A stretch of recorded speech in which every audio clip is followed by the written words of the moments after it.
Hey everyone, welcome to Feelings with the Geekiary. I'm Erin. I'm here along with my fellow host Tara, and we have some very special guests, our admin Angel. Hello. And Jamie and Khai. We're fans, we have feelings, and this is where we webcast about them. Welcome to our San Diego Comic-Con new attendee webcast. Oh. Sorry, that's my computer. Yeah, hey, so while I pause my, YouTube that's playing in the background, because we are keeping an eye on the live chat on our YouTube channel for this webcast, and as well, like on our Twitter as well, and with the hashtag Geekiary Feelings.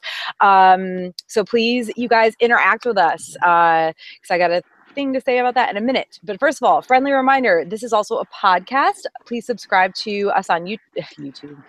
I can't talk tonight. iTunes, so you don't miss any. So you don't miss any of our feelings. And if you're listening to this as a podcast, please remember that it is recorded live. So we're not exactly sure what's going to happen. Please forgive us any technical difficulties or accidental swears. You can join the conversation, as I said before, with the hashtag Geekiary Feelings on Twitter. So do that, because how will we know that we are wrong if you don't tell us? Now, tonight we have a special, because it's a San Diego Comic-Con special webcast. If you interact with us, if you interacted with us before the webcast, sent us questions, all the ways we said you could send us questions, or if you interact with us during the webcast, either via our live chat, which is just to the right of the video if you're watching us live, or if you tweet at the Geekiary, or use the hashtag Geekiary Feelings, your username for YouTube or Twitter will be entered to win a very special Jessica Jones statue. This is Jessica Jones's jewel. So this is like old school comic stuff. And this is courtesy of Diamond Select Toys, who is a big presence at SDCC for us. We've been, talking to them, dealing with them for a long time. They produce some really great statues, toys, collectibles, whatnot. So yeah, comment on the Facebook, comment in the live chat, tweet at us, whatever, send us questions, and you must interact, like I said, before or during the webcast to be entered. Also, please note that due to the size and somewhat fragile nature of this item, we're only going to be shipping it within the continental US. So if you live outside of the continental US and win, you must be available to pick the item up during this year's San Diego Comic-Con, which I personally will set up with you. Yay. So there's that. Thank you. That is so cool. We love Diamond Select Toys. Oh, they're great. All right. I never buy collectibles.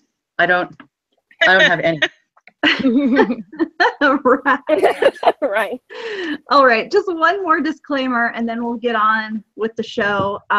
We would like to remind all of you that the views expressed in this webcast are those of us as individuals and do not necessarily represent the Geekiary or the webcast itself as a whole. So that's great. Yay. We can all say anything we want.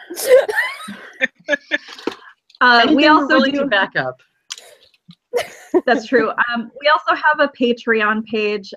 So go to patreon.com/thegeekiary and donate money to us so we can keep the site running and also pay for stuff and also have money. Okay. So do that. Excuse me. All right. So let's get on with this. So San Diego Comic-Con, this webcast, we're kind of targeting to new attendees, but of course, I'm sure we have some seasoned attendees on here as well to get hyped. So why San Diego Comic-Con? Why is it the gold standard of pop culture conventions? I think it's just it's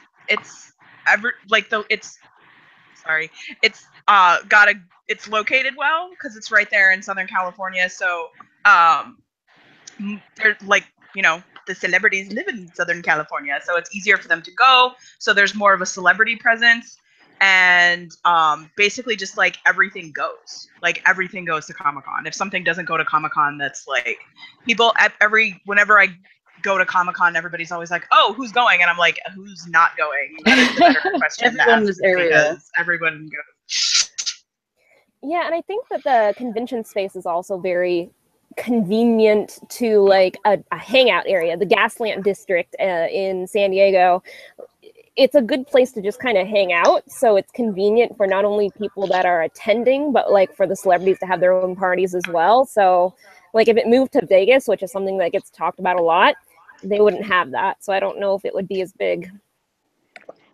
My husband has actually been going since they were in one room, and they were like a teeny tiny con because he's from San Diego. And as it's grown up, it's in a great location. There's a lot of other things to do. There's a lot of direct flights from popular filming locations. San Diego itself is a very appealing location. And also the convention center pretty much bends over backwards trying to keep the con happy. I don't think they're going to find a better location. Yeah, I mean, a lot of like the part for me that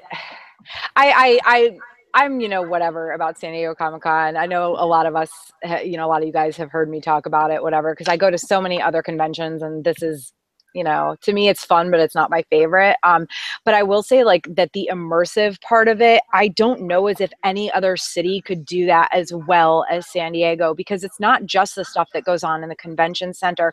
It's the whole Gaslamp District that's literally right, you know, there's the convention center, the main road, and right across the street, that whole area, the streets shut down, and nobody, you know, the city just does it.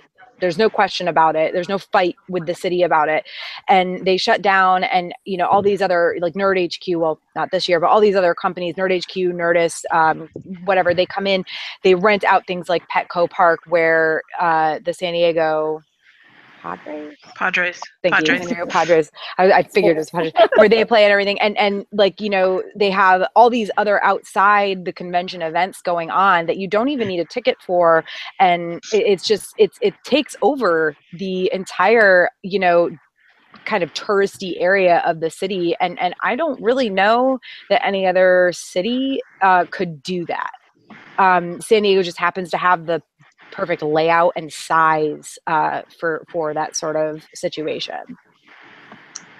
Yeah, I completely agree. And going back to the immersive nature, I mean, really, you know, all the Gaslamp hotels get the wraps on them. And I mean, you just walk around and everything is Comic-Con. And it's very like exciting and exhilarating. The first time I was there, you know, I stayed at the Omni, and there was Game of Thrones wraps in the elevators on the way to my room, and I was like, oh my god, there's like a 10-foot face of Sansa in my elevator right now. It was just like incredible. I was so excited. So yeah, anyway. A lot of my friends who live in San Diego, if they can't get tickets, they just go hang out near Petco Park. There's so many things you don't need a badge to get into. And I have to say that people of San Diego are very accommodating. Yes. They're very welcoming. I know that it's super hard to get downtown during Comic-Con. I can't even imagine what it would be like. But they're super nice. They don't make fun of you. Like, they're really great.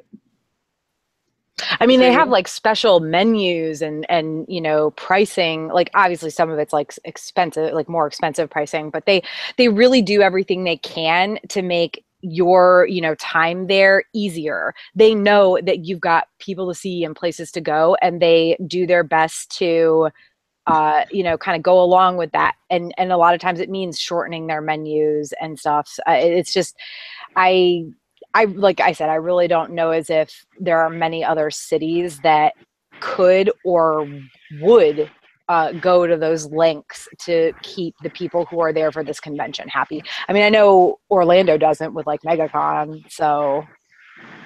Well, and one more thing, they shut the shuttles off before everyone even got out of panels. So yeah. MegaCon does not have their stuff together quite yet.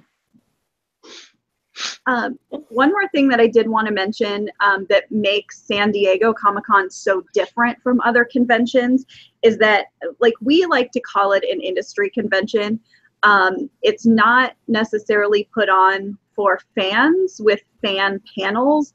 It is very much studios and networks go there to introduce content to consumers and press. And so that's why you generally get like more movies, more TV shows there, and it's starting to get less and less comics because, you know, that's just who they're catering to. I do have a little tear over that in my comic loving heart. It's definitely Yeah, a pop culture convention rather than like a strictly comic convention. Yeah, but even so, like if you wanted to go there just for comics, you could do that. Like there's a lot of content there. Absolutely. Also, but the Mile High panels Comics is going to be there this year, so yeah. All right, so moving on, because there is so much coolness, gold standard around San Diego Comic-Con, it's kind of hard to get there. So I thought we might kind of gloss over the various sales that you have to go through. There's the badge sale, there's the hotel sale, there's parking. These are all lotteries, and it's pretty hard. So does anyone want to talk about those a little bit? Well, like if you're a first timer, go make a member ID now. If it's open, it should be open, but go make a member ID now, because without one, you don't get a badge. And then once you have that, you'll get emails about when badge sales will be. Like they might be vague at first, like sometime in spring or something like that. And then like a few days before, that's when they start getting specific, like maybe a week before. And then, so you have to be like on it. You have to pay attention. You have to have the member ID. You have to check your email. Like, because if you don't do that, suddenly the sale comes and goes and you don't get to go. So. Also subscribe to the Toucan blog. It'll give you, they usually tweet all the deadlines. Team up, because even the first year that I went with a friend, and we both logged on, and we're, you know, whoever got in first was gonna buy our tickets, and it turned out it was her mom. Yes, buying groups, make friends, and you'll be limited to the amount of badges. I think it's usually 3, or at least the past couple years, I think it was a limit of like 3. And so if you have a group, see, I'm press. I don't know how I've had to do that in a while. Well, I mean, yeah, that's the problem. Like neither, like we haven't been able to, like, or we haven't had to, but we also can't. Like as a pro, I can't. If I get a guest badge that somebody can purchase, but I can't like be part of a buying group and try to buy public badges when they go on sale. So yeah. So if you're a pro or if you're press, like you have an easier time of it because you make an application, but you also might not know until really close to the convention if you've been approved. Like I know some people that bought a regular badge and then just a month or 2 ago learned that they got approved for press. So like they sold their badge back and they get to go as press, but it's, you know, they didn't know. So if they were just depending on that badge, they'd be buying like plane tickets now. Like, so yeah, that was me last year.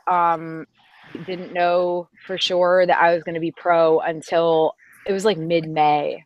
And that's when I was like, all right. So I applied outside of the panel stuff for this year. And speaking of which, you know, if you are a creator and you're interested in going as a professional, they did open professional registration. So go sign up for a member ID if you don't have for 2018 one. specifically. Yeah, for 2018, yeah. Because I got the email last night and I was like, wait, what? Do I have to really do this now? It's like 2 weeks to Comic-Con. I really don't want to have to reapply like for next year already. And then it's good for 2 years is what it is. So so that's what I did last year because I couldn't have afforded a plane ticket out there. I paid, I don't even want to tell you what I paid to fly into San Diego last year, but it was several $100s more than I paid this year because I bought my ticket so late because that airport's not very big. No, it's not. So, the airport gets decorated too. Speaking of everybody getting into it, even the airport gets into it. But yeah, consider if you have to buy your tickets last minute, consider flying into a little bit further away airport and renting a car. What we're doing is we're actually flying into Sacramento and renting a car and driving south. I'm flying into LAX and I'm going to Disneyland and then I'm going down south. So that's where I'll be next week in Disneyland. Yay. Yay. And I haven't driven a car in like 8 years. So you live in New York, so yeah. 2 years ago, Vaughn and I actually took Amtrak down from LA to San Diego, and that was also very nice. And it's about a 2-hour ride. So it was like $30 for first class. You get some wine, you get some snacks, and it's 2 hours. That's what I wanted to do this year. I wanted to go to D23 and then go down to San Diego from there, but it didn't happen. So right across the street. Celebrities take the train too. Yeah. One year the guys from Teen Wolf took the train down from LA and people got pictures of them. So. I know that. Yeah. Well, okay, so badge sale, go to comiccon.org, get your member ID right now, like literally now, or maybe after the webcast, whatever. Yeah. Sign up. Open up another window now. Yeah, because it's hard. But definitely team up. I'm with Jamie. Team up. As far as hotel sale, to me, that is the most stressful of all of the sales. I hate hotel sale. I miss the old, like the way they used to do it a couple years ago was so much better and easier and less frustrating, if you ask me. Because now it's more of a lottery now, right? Like before it actually depended on when you submitted the form. And also, of course, like which hotels you chose and what order, you chose them in order of importance or whatever. But now it just seems to be kind of a free-for-all, if you ask me. Yeah, because I mean, before it was basically the speed that you submitted the application, and there was a timestamp, and they kind of went through it based on timestamp. So people that submitted within a few seconds of each other got it this moment, then the next few seconds this moment, et cetera, et cetera. This year, it was completely all over the place. Like I submitted in within about a minute, and didn't get any of my top 6 choices. And then someone that submitted within 8 minutes got their second choice. That made no sense to me, but that's how it is now. So one thing you can think about doing is the past several years we've rented an Airbnb, and we got several people to go in together and ended up paying about $800 for the whole 5 days. And if you look at hotel prices, that's a pretty incredible rate. We ended up in the Gas Lamp, about a 15-minute trip from the convention center if we walked, about 10 minutes if we took the train, but there was a lot less walking.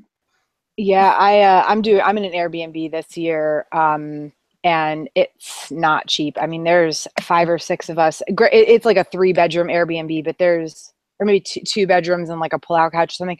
But there's like 5 or 6 of us staying in there, and it's still $600 a person for the 5 nights. Like, granted, the hotel that I stayed in, when I stayed in the Hilton, we had 5 people in the room, and it was still like $400 a person for the 5 nights back in 2015.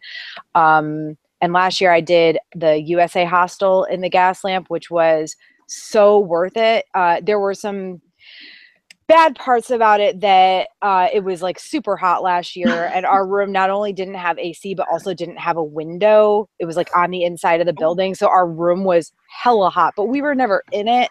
And it was literally like $140 for 4 nights. So It was like super cheap. That is incredible. They doubled the price for this year. Like I know somebody who's staying there this year who is paying like twice that for the same number of nights and for the same type of like room. I mean, it was a private room. It was just me and one other girl. We each had our own beds. The bathroom was shared and everything, but like the experience, like everything was clean. It was perfectly fine. I honestly would still probably even pay twice the price, because that would still be like half of a hotel, the hotel rate. But with Airbnbs, you have a little more leeway about when you can book it. I want to say we booked our Airbnb like end of last year.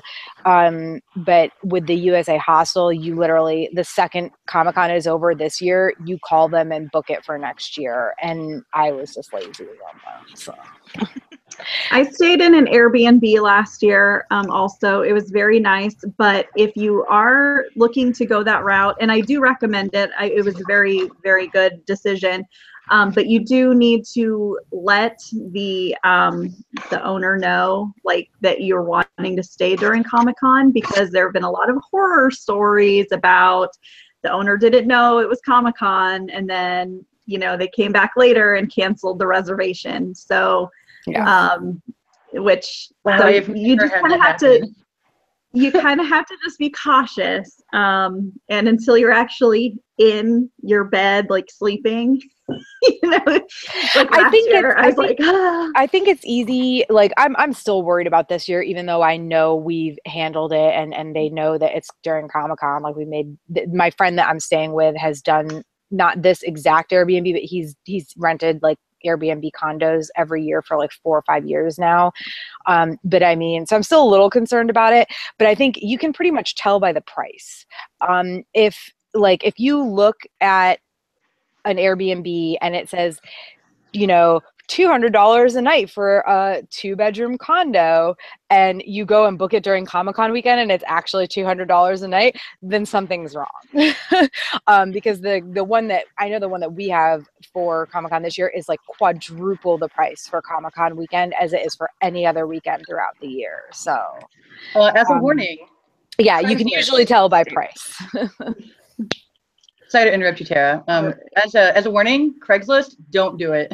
There are a lot of horror stories of people who will duplicate list Airbnbs. They just pull them off Airbnb and list them like they're a Craigslist, and they say they're trying to get around paying the Airbnb rate, and so they'll offer you a really attractive rate. That's almost never a real place. Like, send a friend to physically go and look at it and sign a physical contract if you can. Yeah, Those are really dodgy. I mean, it's all when you're renting like an Airbnb, home away. There's like also like VRB vacation something. There's several different websites you can rent them from. Airbnb right now just happens to be the most popular, but like it's, you know, look at reviews, make sure there's no, you know, try to see if there's a review from somebody who stayed there during Comic-Con. That is a big plus. But also, like I said, if you're paying attention to the price, that's important. I would never, honestly, I'll be real, I would never rent from Craigslist, period. Like, I wouldn't rent a vacation home from Craigslist, period. I don't know, even like couch surfing and stuff, I wouldn't trust that during Comic-Con. You know, but at Airbnb, they're pretty strict about their rules and everything, and I think that as long as you're smart about what you're looking for and what you're booking and doing, you're pretty much going to be safe, you know. But yeah, definitely be careful. Trust me, this year, if I could have gotten into that hostel again, I would have, but I was lazy. All right. Parking sale. I am not familiar with it. Are any of you familiar? No. I know. Okay, so there's a parking lottery too. It's great. There's a million lotteries. Apparently. I don't know. Yeah. Every single sale is a lottery, and it's very stressful. So good luck with that if you need parking. All right. Yeah. Everything is a lottery now. It's actually way more stressful. You used to be able to make plans and set things up, and as long as you got things done in time, you were good. And now there's just almost no way to plan ahead for hotels or parking. You just gotta hope. Yeah, and really the best way is kind of like increasing your odds in a real lottery is working in groups. You know, the more numbers you have, the better chance you have of getting something. So totally agree there. Yeah. All right, so what are some things that people can do right now if they're a first timer to get ready for a con that's coming up in less than 2 weeks? Pack. So close. Pack, yeah. Pack. Start packing. I have to do laundry first, but then I'm gonna pack. Yeah. Look at the schedule and be realistic. Like, you can't do everything because right now the schedule's coming out exactly 2 weeks before each date. So right now, Wednesday, Thursday, Friday, and Saturday are released. Tomorrow morning, Sunday will be released. And you look at it and you'll think, oh, if I, I'm going to see this panel in Hall H, and then 15 minutes later see this panel in Ballroom 20. No. That's not going to happen. Like, you have to be realistic. You're not going to see everything, and that's okay. You're still going to have fun. Like, you might not see pick something that's important and do that. You're not going to see everything. The first year that I went with my friend, we went specifically because it was the last year that Merlin, the BBC Merlin, was on the air. And we were like, if we don't go this year, like, when are we going to see the cast members again? So like that was why we were there. So we just we're like, we want to see the Merlin panel. If they have a signing, we want to do the signing, and that's what we're about. And we got to do it. So yeah, this year my priority was Legion. As soon as I knew when Legion was going to be, I made plans around that. That was the room I'm going to be in. That's what I'm going for. And we'll see what happens outside of that, like I'll just relax and enjoy it. But Legion is my thing this year. So I've always been very like fly by the seat of my pants with this convention. Unless it's something I bought like tickets for, HopCon, which we'll talk about later, or the Nerd HQ panels, which aren't happening this year.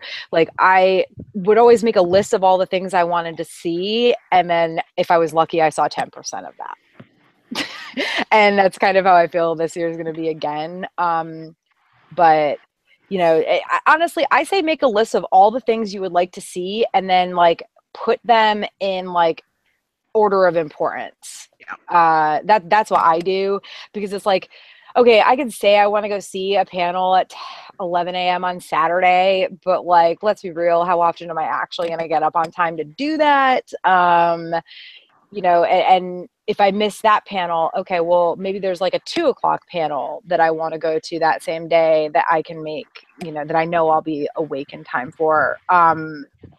So yeah, when you're planning, I definitely say write down everything you would like to see, and then, put it in order of importance. And also keep in mind how long you're going to have to wait for things, how early you're going to have to be for certain things. One thing I want to say with the leading up to con, especially in like the packing realm, and at first I wasn't sure where to put this, but I think if it's here, oh my gosh, please keep an eye on the weather. Like, it was hot as Hades in San Diego in 2014 and last year. Like, yay, climate change. It was way, way hotter than it should have been for an oceanside city, even in Southern California. It was humid too, like way more humid than it should have been there in, last year and in 2014. But then 2015, I was on vacation for 2 weeks before that. So I packed based on a 2-week out forecast, and it was cold. Like, it was chilly during the day and it was cold at night, and I like did not have proper attire. So if you're not leaving a week or more ahead of time, I literally check the forecast right up until you leave, because the weather is going to be all over the place. And it's never going to be, correct. It's never going to be 100% correct, really, but it's not going to be even close to what it will actually be during that time until a day or two before. I'm hoping this year is not as miserably hot as it was like last year, but at the same time, at least I'm staying somewhere with air conditioning. So yeah, we're almost to the point where you can start seeing it on the 10-day forecast. And I've been like somewhat keeping track. Right now, Southern California and like is spreading in Arizona and Nevada have been through like an extreme heat wave right now this year, like 100, 110. But San Diego, it looks like it's going to be 70s, maybe 80s. But again, like when you get closer, that might change. So layers are nice. Also, a lot. So plan your cosplays accordingly weather-wise. Don't put too many layers on, and don't put too many like big heavy pieces on unless you plan on putting them on site, or someone's going to bring them to you, or you're going to die of heat stroke. Yeah. Yeah, Also, after year one and how awful it was, I don't like in terms of the walking distance everywhere and the heat. I don't cosplay at this convention anymore. So. I I need do to like a mention, lightweight. take sunscreen also. Yeah. I'm an Irish descent person from the Midwest, and the sun is different in San Diego. So yeah, I will burn. And if you're like me, you will burn. Bring an umbrella maybe for the shade.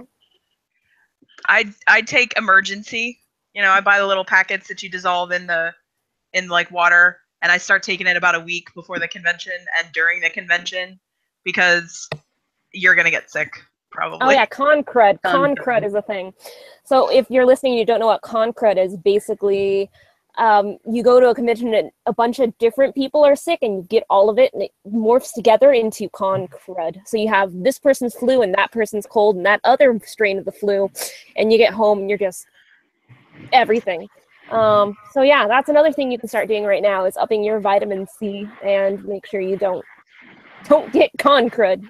You're gonna get a little sick. Everyone buys their tickets for this so far in advance that they're not going to just stay home because they're sick. They're going to come. They're going to do whatever they can, medicate and come and give you all of their germs.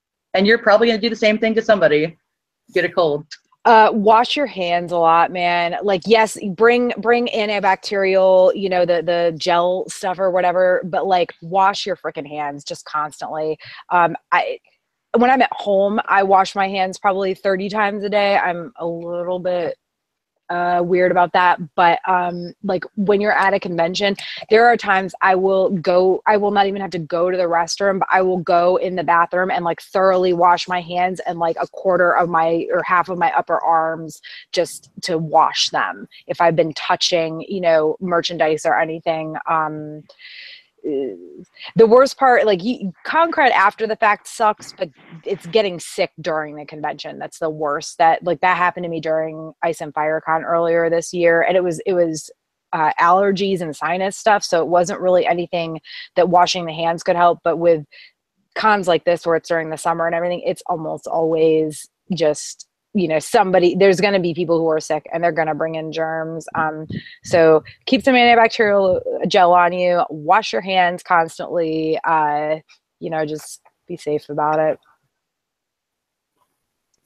From a personal perspective, that has nothing to do with getting sick. I like to drink alcohol and go to parties. I'm a little bit, I let loose a little bit during Comic-Con. So as far as like social media goes, I like to go on Twitter, especially. That's just my social media platform of choice, and like make lists of Twitter users that I know are going to be at the convention, that I know are like going to go and tweet about what parties they're at, or like how long the Hall H line is, or whatever. And you just start, you know, making lists so you have those people right there at the palm of your hand, and you can read their tweets and actually like know what's going on. Also very good idea. Also, looping that back around, alcohol kills germs. So if you get drunk, you're helping fight con crud. Sure. Okay, yeah.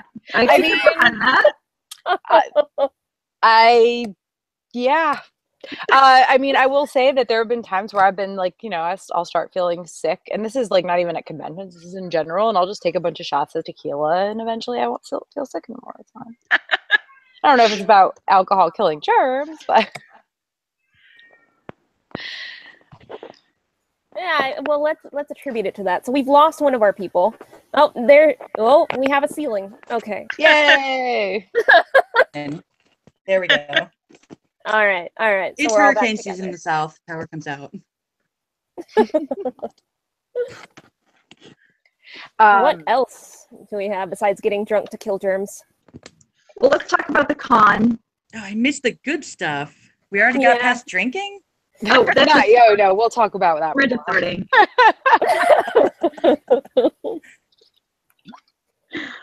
So the con itself like the actual official programming. Let's talk a little bit about that. Right. This goes back to the you won't see everything. But Right.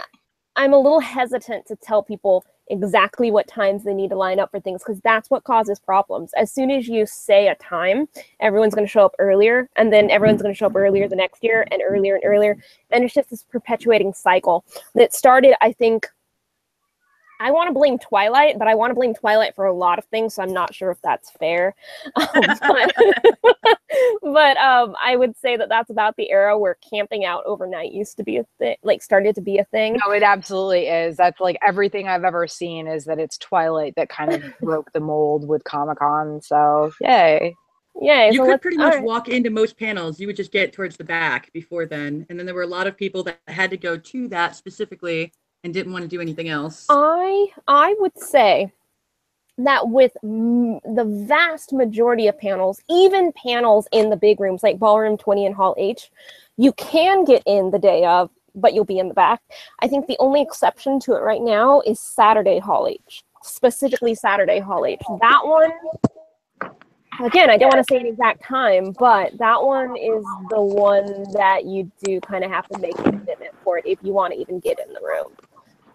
But yeah, Twilight. Everyone's people. So let's talk about line camping a little bit. Now, we're not going to talk about what time to get in line, but there are very specific things happening with lines for overnight camping. Angel, Yes. you want to talk about? I'm kind of a line person. I've done both Ballroom 20 and Hall H. Every year I promise to only do one. And this year it's Ballroom 20 for Thursday for Legion. Last year I did Saturday Hall H. So I kind of alternate back and forth, again, choosing which one's my priority and doing that one. But I will not do camping out more than once per con because it's hard. It's a commitment. For Ballroom 20, and pretty much everything that's not Hall H, there's one line called the Everything Else line. And they've moved it since I was there last. It used to be on the concrete out in front of the convention center, but last year they moved it under the chutes. So you get to be on the grass as well. Hall H has two lines. They have the Day of line, which is under the tents, and then they have the NDL, the Next Day line. And that is like behind the convention center, like out by the boats. So there's two Hall H lines. You want to make sure you get in the right one. Otherwise, surprise, you miss your panel. But for Ballroom 20 and everything else, they lead you in the morning, and then everybody kind of splits off. Ballroom 20 goes one way. People that want to get in to get exclusives in the exhibit hall go another way. The other rooms don't really have overnight lines, but sometimes people will stay in it overnight. Signing lines too. Signing if you want to lines try too. for a signing, a lot of people camp for that. Yes, that's true. That's another overnight thing. But I've never done signings, so I'm not too familiar with it. From my understanding, it's kind of a drawing as well. Surprise! Another drawing. It depends on the property. A lot of them are, you draw a ticket out of a pouch. I did one of the Warner Brothers the first year I went. We got the following because like everything else that we wanted was gone. But I got to meet Kevin Bacon, so that was cool. But it's like, it's like a little pouch and you just draw out a ticket and it'll say like winner or like have a little dot on it or whatever. And then you get a wristband. Felicia Days had a black spot on the ticket if you actually got the signing. Yeah. So I've never done that. Sounds like you have. That's cool. But sleeping out overnight takes a lot out of you. So if you're gonna do it, don't do it more than once. You're gonna be really tired and in pain when you get home from Comic-Con if you do it like every night. Not ever happening for me. So I fell asleep when we camped out for Ballroom 20 in 2014. I fell asleep in the first couple panels. Oh yeah, so Jamie and I met for the first time because we met each other online and decided to be Ballroom 20 line buddies. And look, our friendship has grown since then. And it was very exhausting sleeping on this. That was the year when it was still on the cement, and being completely exhausted. And the panel I wanted that year was Hannibal. And that one was at 6 o'clock. So I sat there all day through things that I didn't really even want to see. No offense to the things that were there before it, but it just wasn't my jam. Shows I didn't watch, new shows that were not the genre I was interested in. But then Hannibal happened, and life is good.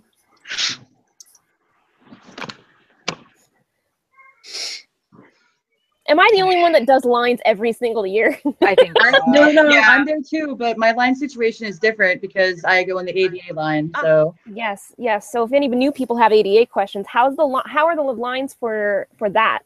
You have experience, I don't. it's very different. They still do the if you camp out really early, you'll still get into section A. They stop giving out they do tickets by lettered section, and if you get there really early, you get A section, and they send you to like the very, very front, and they let you go in earlier. For ADA, the lines are a little easier to handle.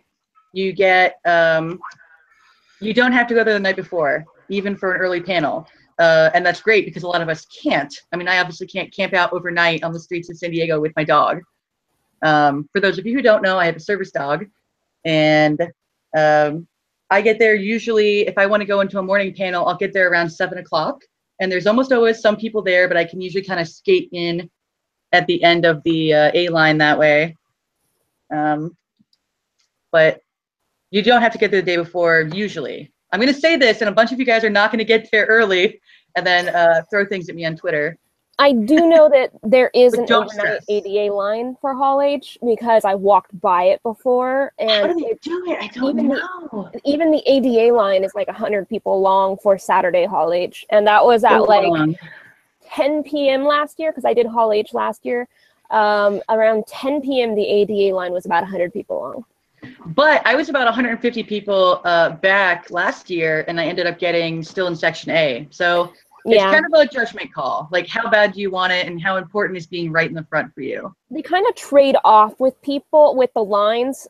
Specifically for Hall H, I don't know how the ADA line is for the everything else line, but for Hall H, they'll let in a certain number of people from the ADA line first, and then they'll stop it and let in the general line first. And I think that's good. I mean, because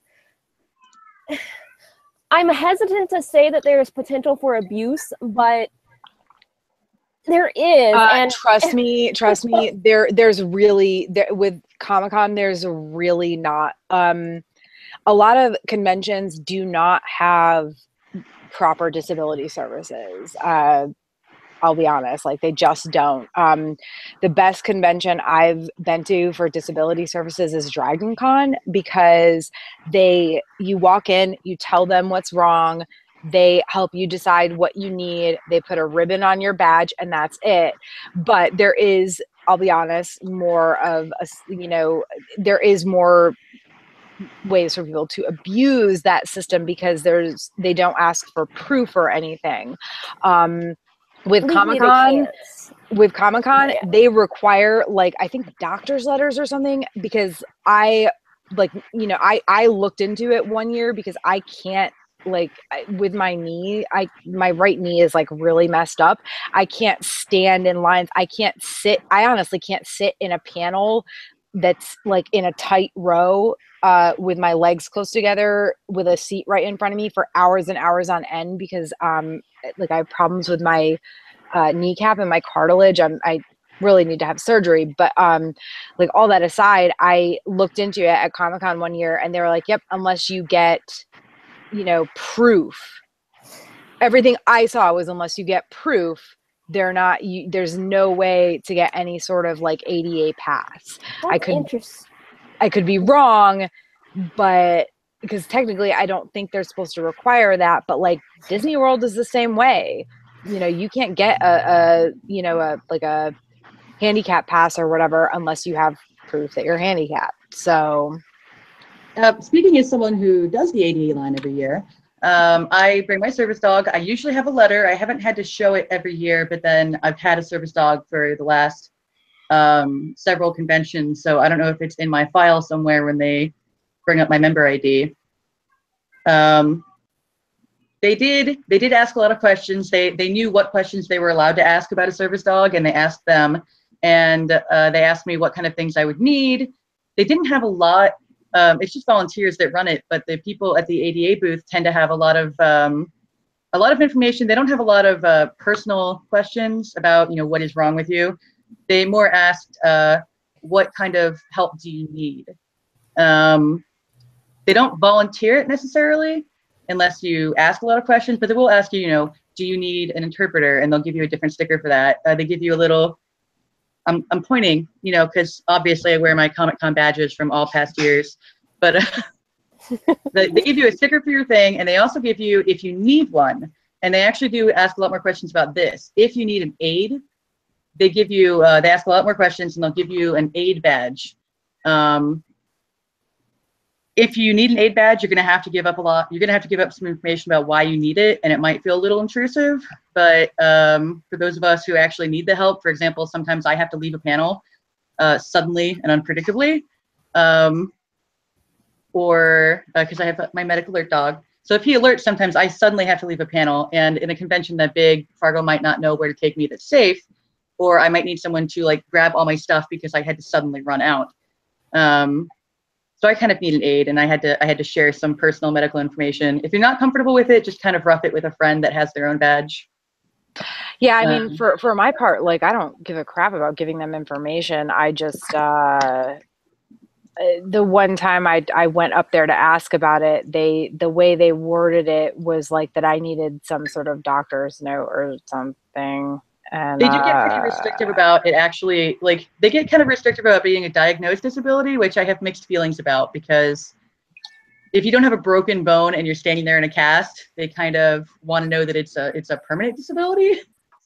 Yeah, and I mean, the thing is, I could get a doctor's note, but honestly, I'm not going to spend I'm not going to go see my doctor, because my doctor is going to charge me for an appointment, and I'm not going to go see my doctor, to get a note from them to go sit in a panel that I maybe wouldn't have, you know what I mean? I don't care that much, and I guess that's why it's kind of annoying to me. I would like to not have to wait in line for hours, but also I'm not going to pay my doctor to give me a note, which is what I would have to do. If it makes you feel better, the ADA seats are almost always the same seats that everyone else sits in. It's just, for example, Fargo can't block the aisles, so he has to sit on an end seat where there's room for a wheelchair. So I basically sit in the companion seat, and he lays down in the wheelchair spot. And the seats are almost always the exact same seats. They're just with the same distance apart. They're just always on the end. So right, and that's my problem. I absolutely would not It's one thing to sit in a panel for an hour or something, or right. Even two. I could probably even do up to 3 hours in a seat where I'm surrounded by other people, but longer than that, I absolutely could not do. Well, I've heard that they do have new chairs in the convention center this year. So your voice sounds fixed now, by the way, just so you know. There was some technical glitches and you sound wonderful now. Anyway. I did unplug and plug back in, so maybe. That always works. Turn it off and turn it back on again. But I'm sure there's there's plenty of information out there about ADA and whatever. And honestly, Khai, what is your Twitter? Deadly Hausfrau? Deadly Hausfrau. So I'm sure that's people a nickname my friend gave me. Yeah, I'm sure people can tweet at you if they have specific questions. Yes. Tweet me all your ADA questions. Yeah, it's almost 9 o'clock. My God. So off sites is our next thing. We've talked about camping. We've talked about. I don't think you have to camp for Indigo. I will say that, but you do have to get there super early. Stephanie, what time did you get there for Steven Universe last year? 5? No. Again, I don't like to talk about exact times, but it was not 5 a.m. Okay. But when I got there, there was already about 300 people ahead of me. So. Yeah, I was gonna say, because we had good seats, but we definitely weren't in the front 20 rows. We were about halfway back. But yeah. We've gotten a lot of new viewers since the beginning. So maybe we should remind people that when they interact with us, they can win a prize. Because I just want to let people know, because the number has jumped a bit. So if you interact with us, you can get that Jessica Jones doll. So tweet us your questions, chat in the chat room, etc., etc. Tweet at us. I would like Geekiary feelings. Also, please remember, I am not like, this is on me, guys. This thing is kind of large and also kind of fragile. I'm not shipping this outside of the continental U.S. So if you don't live in the continental U.S., you're gonna have to pick it up at San Diego Comic-Con this year. Or honestly, if you aren't going to Comic-Con and you're going to another convention that I'll be at, like Dragon Con or something, you can get it from me there. But yeah, not shipping that outside of the con. Anyway, just want to remind people, because our viewership doubled since the beginning. I want to say one more thing about line camping, because Angel mentioned for Ballroom 20, you don't have to camp for Ballroom 20 unless you want really good seats, because at least 2 days last year I was able to just, you should get there a panel or two early for what you want to see, just to make sure that you're in the room. But Thursday and Friday, especially last year, I was able to just walk right in both days. And for like panels that were at like 2, 3 o'clock in the afternoon. So. Yep, that's true. I like to be in the first like 5 rows, maybe at 10 rows at most. No, yeah, we like were last year the one time, so that was awesome. We were front row. Last year for Hall H, Saturday Hall H, the most competitive hall, the most competitive room, I was, I think, row 12, which was further back than normal for me, but this was a room with like 80 rows, 90 rows, so not bad. Or I think more than that, probably, because that room fits about 6,000 people. But anyway. All right. Well, let's keep it going here. And I know. So one of the things that another one of the things that makes San Diego Comic-Con stand out are events outside of the convention. And there are a ton of things to do. In fact, I think all of you would probably echo me with this. If you don't have a badge, or if you only have 1 or 2 days worth of badges, there's a ton of stuff to do downtown. Oh, there's been days. I think every year I've gone to this convention, there's been at least 1 day, and one year there were 2 days where I didn't go into the convention center at all, or into like the library or whatever, where you also need like a badge to get into certain, to the Neil Morgan Auditorium and everything. But yeah, there have definitely been times where there's been years where I've not used my badge for 2 days, and every year there's at least 1 day where I don't use it. So let's talk about some of these off-site events. I do want to start out by saying that Nerd HQ is something that you may have heard about, that has always been a very popular event. Unfortunately, it's not going to happen this year, but hopefully it will be back in the future, because it's always a great event that we're all big fans of. So it will be missed. It was always like my favorite offsite was Nerd Headquarters. So yep, Nerd HQ, no more. But Zach Levi is still going to be around. He's just doing something else. Yes, he is. Screw that. He's actually going to be there probably. He's friends with all those people. He's going to actually be hosting the Sci-Fi Live event too. So that's the main thing that he's doing. And then Sci-Fi and Nerd Headquarters, Nerd HQ are teaming up and hosting parties together. I don't know if their team up goes beyond the parties, but they've combined forces and are throwing parties in the new Children's Museum. I don't know if that space is going to be used during the day. The past 2 years, Nerd HQ has used it for panel space and hangout space. This year, the only thing I'm hearing is about their parties, so I have no idea what's going to happen during the day there. But. Well, I'm sad that they're not going to be there with their panels this year, but to be honest, I feel like the past couple years they haven't been able to get the big names that they'd gotten in previous years for those panels, and I don't know if that's part of it, but I'm sure it's a huge cost to rent out that whole building for days on end during Comic-Con. So I don't know. I'm hoping they'll be back in the future. Carnival is at least going to still be a thing this year. It was in Petco Park last year, and I think the year before too. But it's at the Marriott, at the marina at the Marriott Marquis this year. I am really excited that they're bringing back the Geek and Sundry tabletop lounge, because I'm pretty sure that has not been a thing since 2014. I miss that. That's one of the best offsides too. It's just a hangout space with tabletop everywhere, like everyone just playing tabletop. My very first year, second year at Comic-Con, first year going to the Geek and Sundry though, Felicia Day walked by and taught me how to play a game. Like, it was just a hangout spot. It was really neat. Yeah. So yeah, that I'm definitely excited to check that out this year.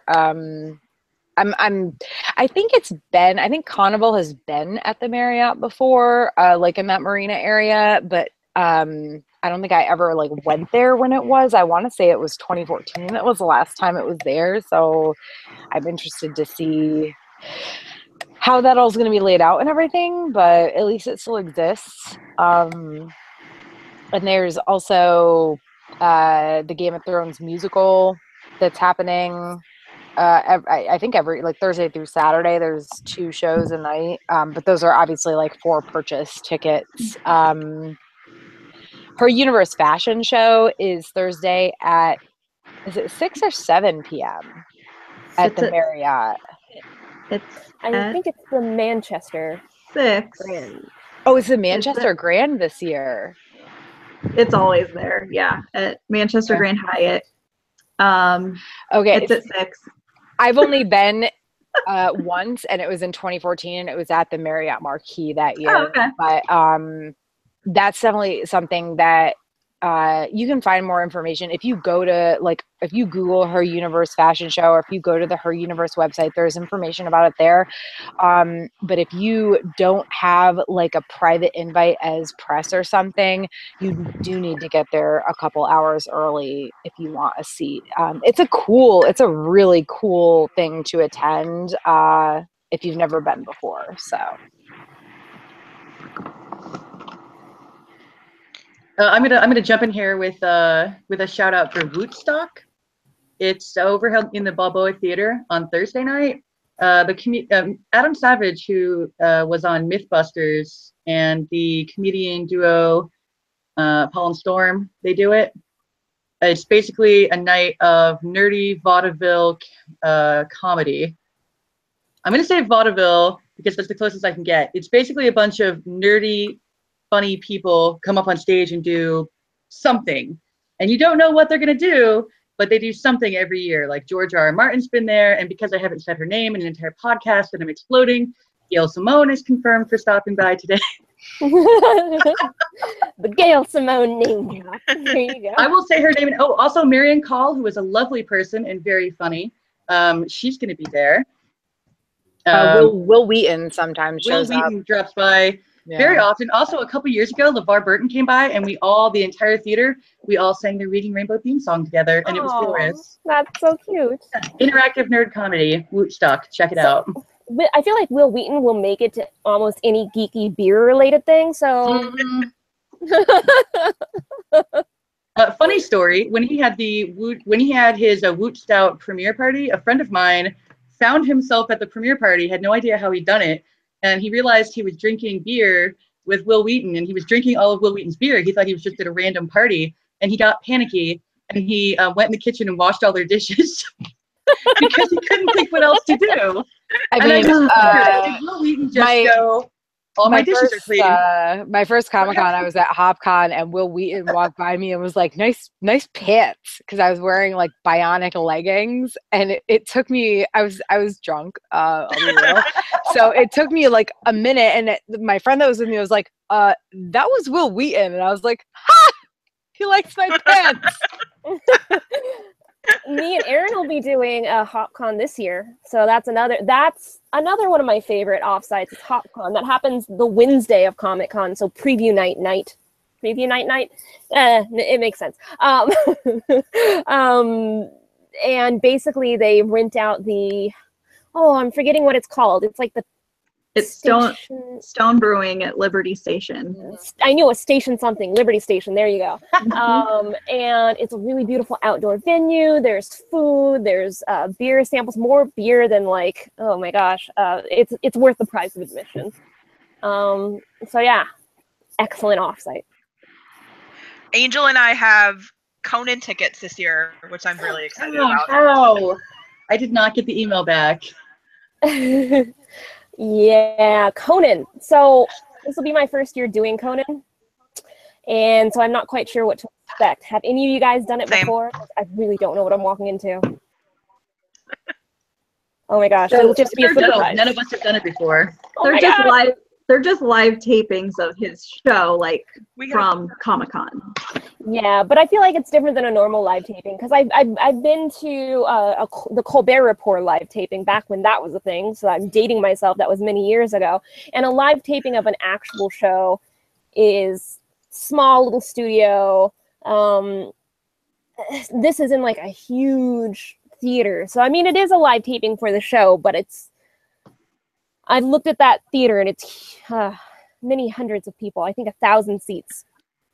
Bigger than any live taping of a show I've ever been to. So I have no idea what to expect. It's definitely another competitive sort of thing to get into. I know. Also a lottery. Oh, also a lottery. Yes. Surprise! Lotteries everywhere. I really love those. Well, another thing that goes again back to the immersive experience that you get at Comic-Con is a lot of networks and studios have these activations all over Gaslamp that are set up that kind of are promoting something, but also kind of give you as a fan kind of an experience that you are perhaps like in the show or something. And so they announced a bunch of those for this year, and I have some just for examples.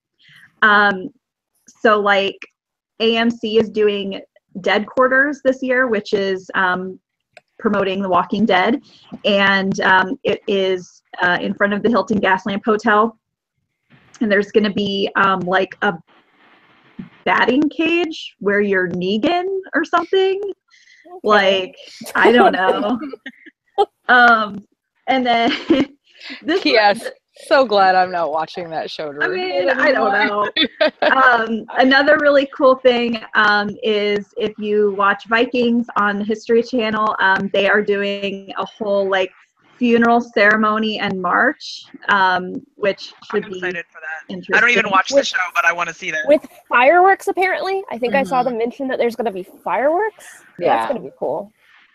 Another thing that I'm looking forward to that I really want to do is Netflix is finally coming to San Diego Comic-Con for the first time this year. And so they have an activation at the Hilton Gaslamp Hotel where they're going to have like the Upside Down from Stranger Things that you can experience. And to me, I love Stranger Things, so that just sounds amazing. But then like the big thing last year, and it sounds like the big thing again this year, is virtual reality.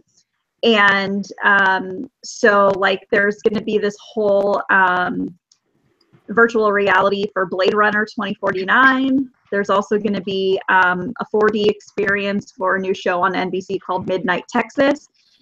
And so lots of cool like things to experience that you don't need a badge for. Game of Thrones is doing an escape room this year, I think. Oh, really? Really?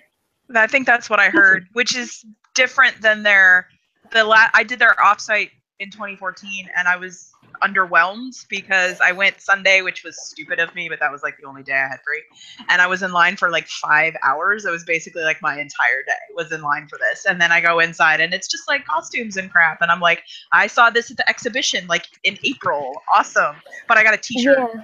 So that was last year I did the Game of Thrones offsite, and same thing. It was about 5 hours. I got there about really early, like sunrise early, and still didn't get in until like late morning, early afternoon. And you got a free pop, but it wasn't like an exclusive pop or anything, and it was just a bunch of costumes and like a wall of faces, so it wasn't really worth it. But an escape room might be something different. Might be worth it. Isn't that the year that they were doing tattoos also? They might have, but I was there for the tattoos. How are they gonna handle like the amount of traffic for an escape room type thing. Like they're like just their little like display thing has had hours long waits every year that I've attended Comic-Con. Like they might do it by maybe they'll do a lottery and you can draw an yay! and you can win lottery. All these things that involve getting up early and showing up for a lottery are never going to happen for me. Yeah, you have a very different SDCC experience than a lot of us do. You're just listen, the thing is, I will like, I could not, like, I could go to bed at 10 o'clock and I'm still not like, it's going to be, I mean, last year it was a fuss for me to wake up at like 6:30 to, you know, get ready and go get my pass to go to the Steven Universe line. Like, I got in line late for that line because I wasn't there till almost 9. Well, I mean, but that I didn't fly in till the night before, so that was, you know, a little different. So it wasn't like me sleeping late or whatever, but like I'm not a morning person. Like if I have to get up, I will, but I don't feel like any of this is stuff that I have to get up for. You know what I mean? Well, it's a nice if it's a work, I'll do it. But let's talk about nightlife. Yes. My favorite part as well. Yay! Yeah, we're just going to skip over, I think, food and drink. Yeah, I mean, that's basically it. Okay, let's go to nightlife. So another thing, again, San Diego Comic-Con is just a week-long nerd party. It's so fun. I party every night. It's great. It's like I save up all year just to hang out and party during Comic-Con. So that means that there are a lot of parties each night to choose from. So what are some parties that we kind of mentioned HopCon already? We're doing that one. That one's a ticketed event. Oh God, I can't remember. I think it was $75 this year. 75. You get the certain samples of beer and free food and get to hang out in a really nice environment. So that's ticketed. We also already mentioned that Nerd Headquarters and Sci-Fi are combining together for parties at the new Children's Museum. But beyond those two, there's a lot that I don't know much about. Like, what's the one that you invited me to, Erin? Screen Junkies. There you go, Screen Junkies. I haven't been to that. Tell me about that. Well, Screen Junkies party I went to last year, and it was probably the most fun I've ever had at Comic-Con ever. And it was nothing really special. It was just like a dance party. It was like a dance club from some of us who were around a long time ago, who went to the dance clubs. And, you know, everyone there was just like clean, good-looking, over 25, over 30 nerds, and they were just dancing and having a great time. It was like 90s music. It was great. And so they're coming back again this year and hosting a party on Saturday night. It is first come, first serve, but they are selling priority tickets as well. So there's also somebody in our chat mentioned the Digital LA, which is kind of like a cocktails thing. It's only like 2 hours and it's like 5 to 7. But there's a lot of little cocktail like get-togethers too with the classy geeks, I guess. Like the classy geeks and their cocktail parties. There's the Winona Earp party, which Erin, and Khai. So both of you are going to it, and then the 6th member of the Geekiary that's going to be there, Caroline, who's not in this chat, she's going to be there too. She got like one of the super VIP ones. Damn, but like that's happening. That is one of the most popular parties that I'm seeing talked about right now because it's with the cast of Winona Earp, and they'll be there for at least the first hour, and they may or may not hang around afterwards. So try to get there early if you want to see the cast. Game of Bloggers is also happening again this year with Tony B. Kim, who is crazy for Comic-Con on Twitter, and his brand. Again, a bunch of people representing a bunch of Comic-Con and nerdy blogs are going to be there to network and talk to fans also. so you can go and hang out at Game of Bloggers. It's excellent. I've done that twice.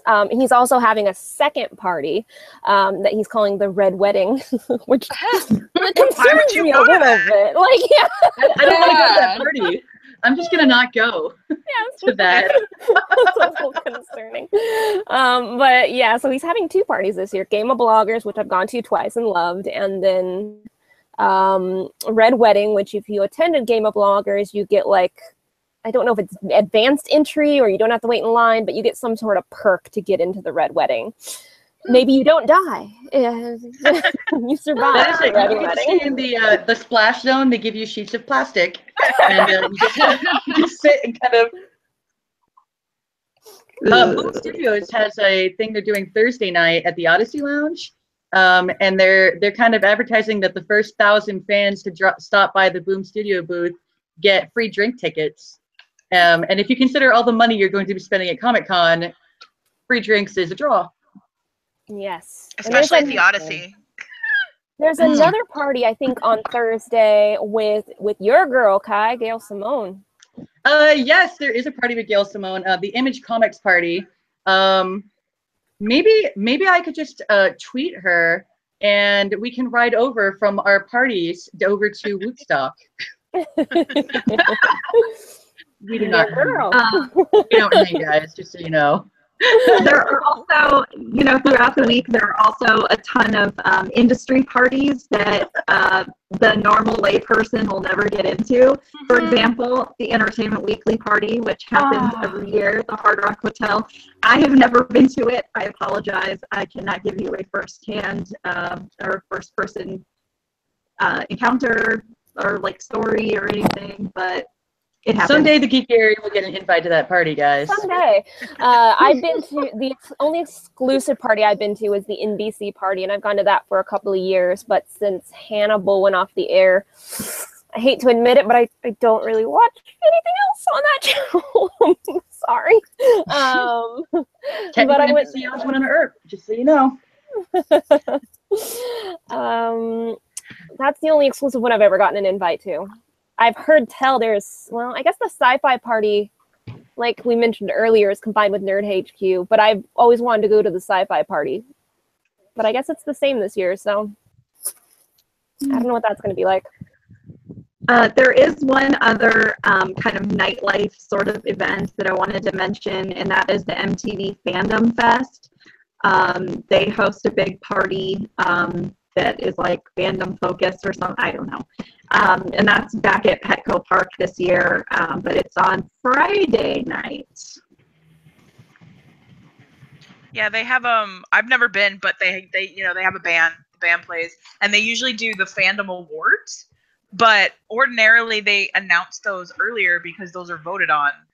And I mean, it's in 2 weeks, and there's been nothing. They didn't even announce this until a couple days ago. So it doesn't sound like there's going to be an awards component this year. It's just, to me, it sounds more just like a party. Well, it's hosted by Tyler Posey, so that sounds like there's going to be, like, hosting implies that there's something to host, unless he's just going to, like, be there, like, and he's the band. He could be. He would do that. He would do that. He's just going to come out and be like, people, let's dance. Okay. He would also do that, yeah. I'm going to say this podcast has been very long, but my husband looked at me, left, went to a smoothie place, brought me back a smoothie, has returned. That's nice. Yeah, we have been going a long time, and yet we still have more bullet points to get through. We won't be going for much It's a big convention. And plus, I mean, we're in the most important part right now, which involves alcohol. So, cheers. Alcohol is the important part.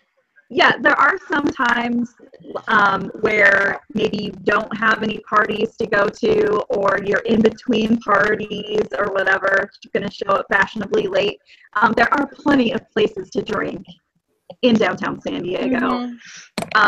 So what are some of your favorite places to grab a cold one or not a cold one, some other beverage. I mean, personally, if you can get into Nobu, like if they will let, you know, the lay people in. Some of us have reservations. Yeah, but I mean, like if you like for just a drink, you can walk in and go to the bar. I mean, that's what we did last year, and we ended up sitting with some random dudes. We won't talk about some of the specifics of that because it ended up being not that great because guys suck a lot of the time. And this was one of those times, but we did get to sit with like Ali Machalka for a minute from my zombie, Peyton from my zombie. So that was interesting. Like, that doesn't always happen, but like, it was cool just to walk in there and see, who was it, Erin? The girl from Thor, Sif, Lady Sif, Jamie Alexander? Jamie Alexander, yeah. Yeah, like she was sitting at a table like 10 feet away from us. It was cool.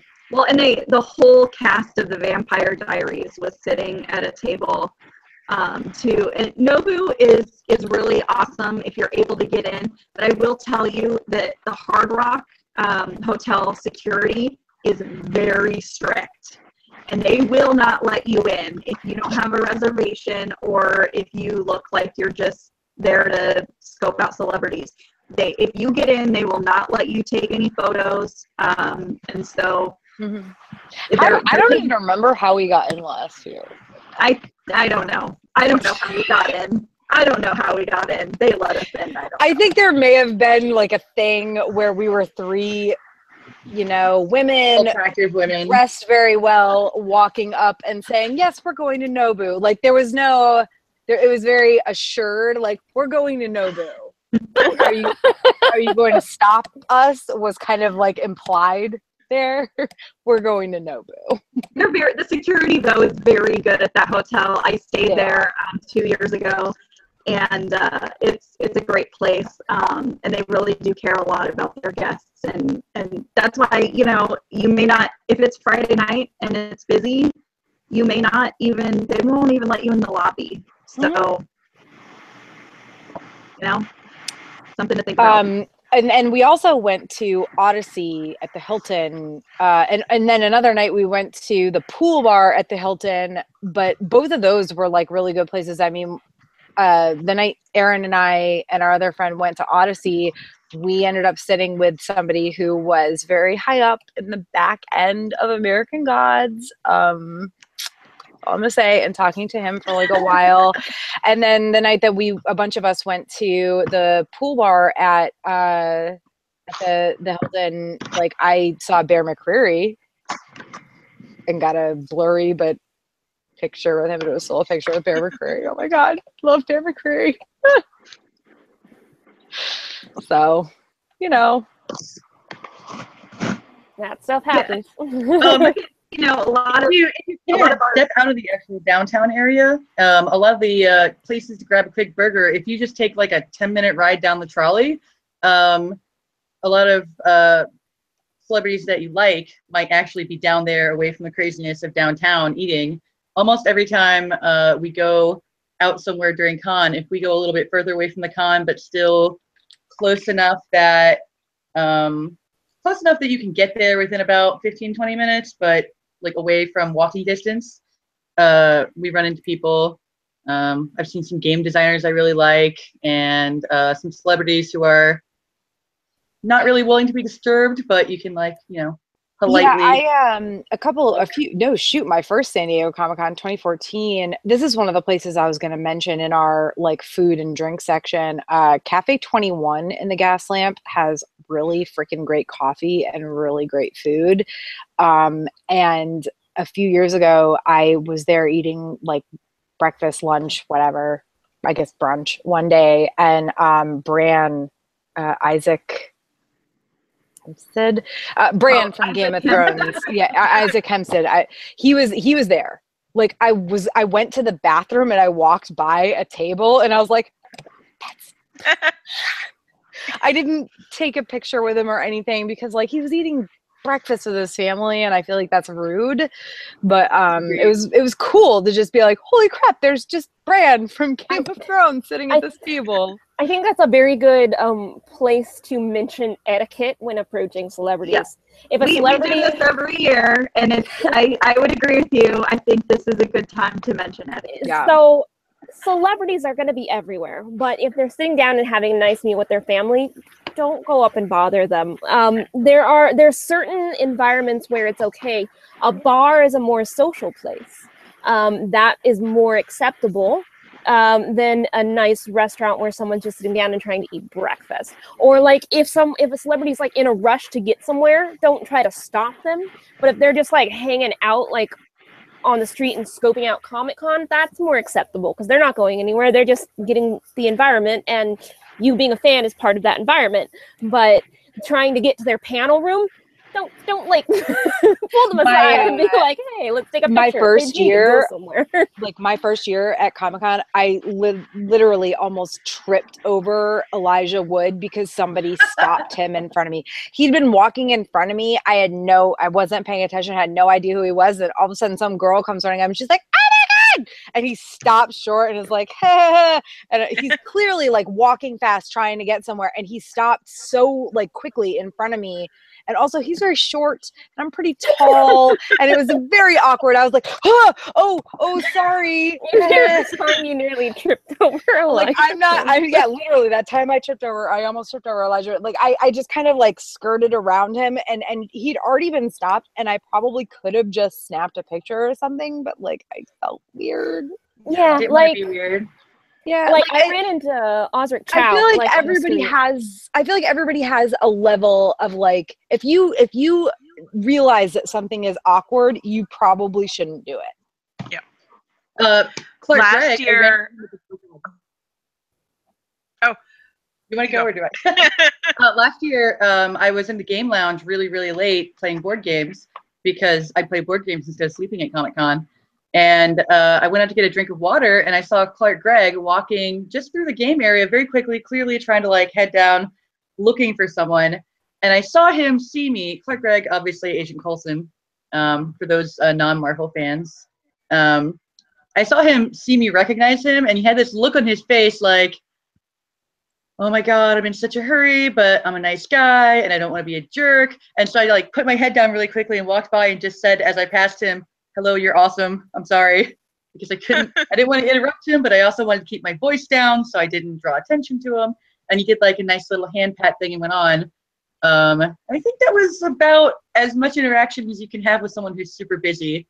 It's just like, keep your voice down, don't draw attention, keep moving, don't demand extra of their time unless they're offering it, I guess. Yeah, social situations. Like I ran into Osric Chow last year, and he was playing Pokemon Go in the gas lamp, dressed like, you know, as Ash. Like it was great, and he was out there being social and just having a good time. So I took a quick picture with him and said, I think you're awesome, and went on my merry way. That was a social situation. Like I wasn't stopping. Well, maybe I was stopping him from like catching a Pokemon for a very brief moment, but like he wasn't like going to an event. Basically, he was just hanging out.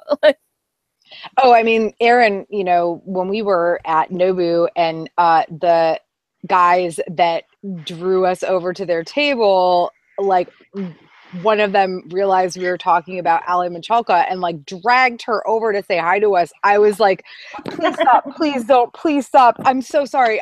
She came over to us. I was like, I'm so sorry. I'm so sorry. I'm so sorry. Bad. It was so bad.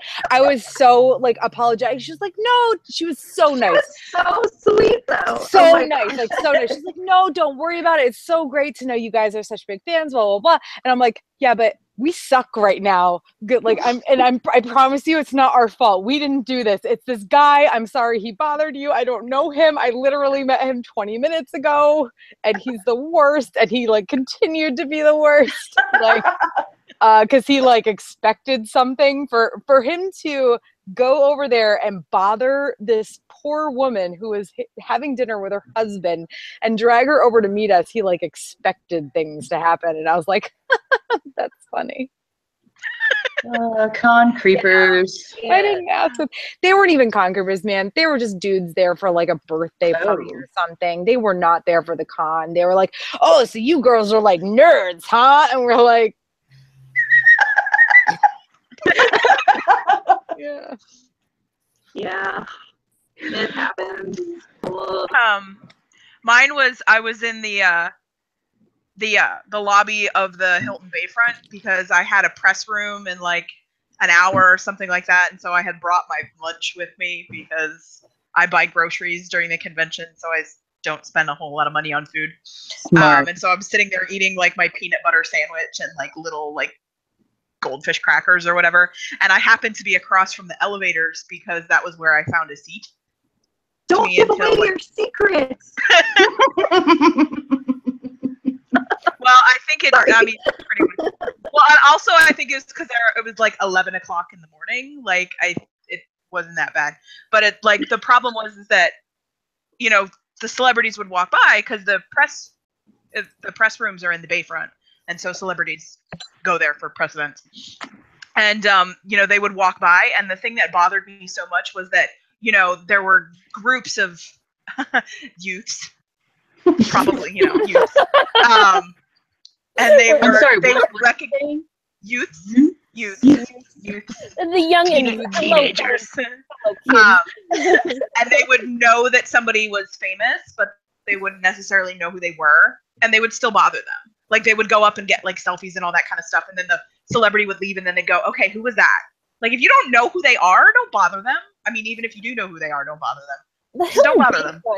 Is like dangerous like for celebrities because people do hang out in the lobby like watching, and like lurking. I like you as press, I just was hanging out there one day, and like yeah, people like swarm, and there's the autograph hounds like in the Hilton Bayfront that have the crates of glossy pictures of celebrities and run at them to get them to sign it so they can sell them online later. I hate those people so much. Yeah, so the Hilton Bayfront, even though there's a lot of celebrities that go through it, it's not a pleasant, happy environment for me. Like it's people that are just there to see a celebrity. I don't know. I don't like the feeling of that lobby. Yeah, the lobby and like that drive-up area beside the hotel where like the celebrities get dropped off are just kind of gross. Like it's all people, like it's not even just to see a celebrity. It's a lot of people who are just there to try to like get people to sign their stuff so that they can then sell it for some ridiculous upcharge online. I will tell you though that if you are at a party and there's a celebrity there, you know, and they're there as a party guest or whatever, you're gonna have a better experience and probably a better story that comes out of the experience if you just briefly talk to them instead of automatically saying, hey, can I get a photo? Or, you know, whatever. I always like to bring up my infamous Jared Padalecki story from 2014, which I won't talk about right now. But basically, I'm fearless when I drink. So he had shoulder surgery. I fed him his drink. It was. It's your best Comic Con story. Almost up there with the me sharing an elevator with Peter Capaldi for 5 seconds story. No, wait, I think yours is better. Yeah. I did. Yeah, because I talked to him for like 10 minutes, and I did end up getting a photo, but that's not how like the situation happened. It just started initially with us chatting, and then we got kind of playful, and then at the end, he was like, "Do you want a picture?" And I was like, "Okay." You know, I would love a picture. Thank you, friend. Yeah. So, you know, those are the types of scenarios that, like, if you're a real fan and you want to let them know that you're a fan and that you appreciate their work, like, just go and start, like, a quick conversation with them instead of automatically wanting, like, a photo or something, because that will mean more to you and it means more to them as well. Because you're not commoditizing them, you're just, like, showing appreciation. Yeah. So. Agreed. All right. Well, we've gone way over, but let's we're gonna skip the last thing. But let's do I wanted to kind of do a recap. What is the one biggest piece of advice that you would like to give to a new attendee? You have to narrow it down to one thing. Okay, here's mine. Oh, go ahead. No, I was just gonna say, as somebody who attends a ton of other conventions, don't expect this convention to be anything like any other convention you attend ever. It's just not. It's a totally different animal, and just you need to go there and kind of embrace it for what it is, and you're not going to know what it is until you're there and experiencing it. Bring portable battery chargers for your cell phone. That's my tip. My big tip. I have two. I double load them because I use mine for, I use the app to get around. And also I play Pokemon Go while I'm there. Don't judge. No judging. Everyone did last year. Battery. Yeah. Stay hydrated. Stay hydrated, for the love of God. It's hot in San Diego. I mean, it might be in the 70s this year, but you're going to be walking around, or maybe you're sitting in one place and don't realize how much time has passed, and suddenly you haven't had anything to drink in several hours, and you're a shriveled up husk of a person. So, or you in addition to maybe partying a little too much the night before. That's also dehydrating. Mine, I guess, is just plan. Like, you have to plan, but also don't have really high expectations, because even if you plan, something might not happen. So just plan for the best, but just go with the flow too. So contradictory. I would say mine kind of goes along with the staying hydrated, but I'm a big food person. And so to me, my big advice is have at least one meal a day where you sit down and take a little break while you eat.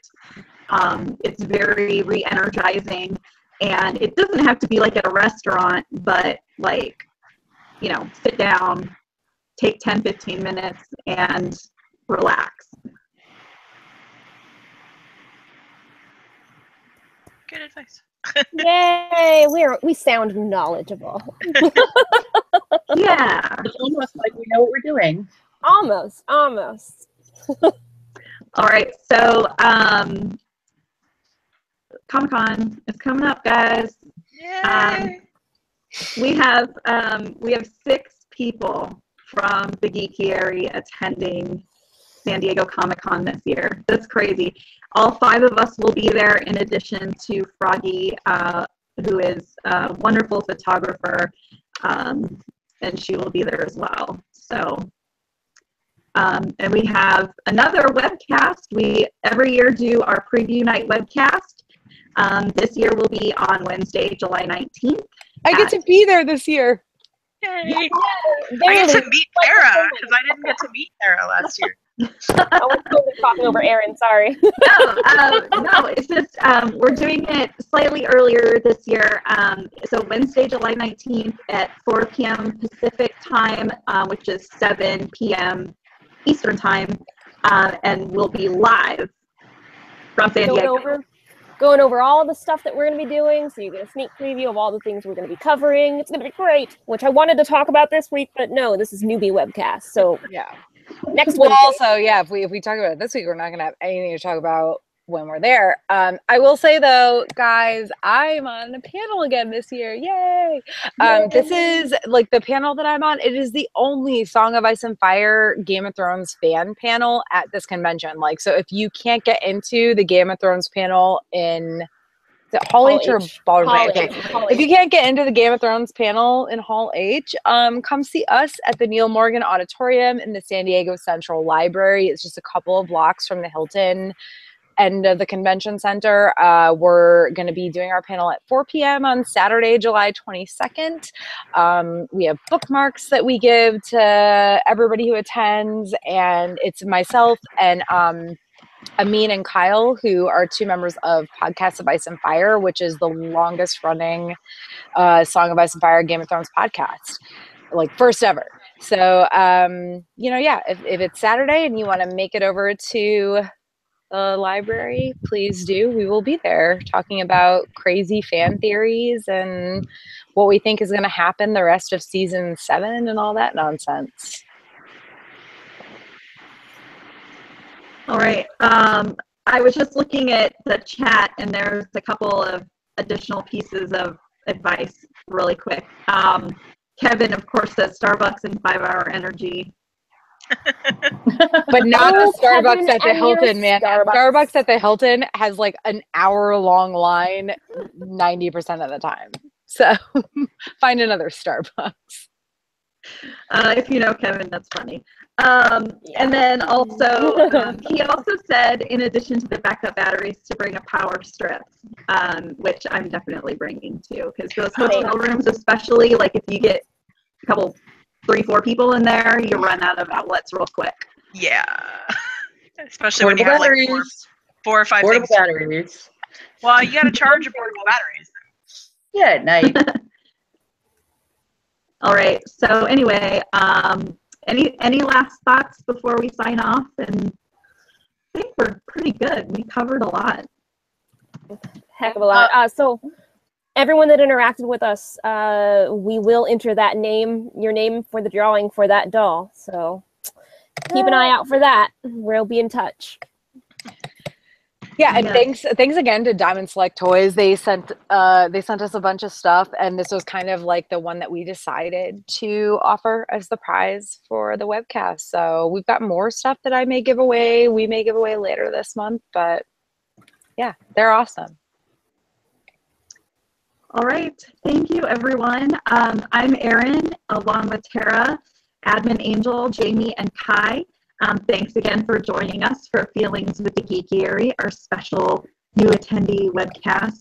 Remember that we are a free webcast run off of donations from viewers like you. Thanks for contributing and helping our host site, the Geekiary. And we'll see you in San Diego in just a few days. Bye.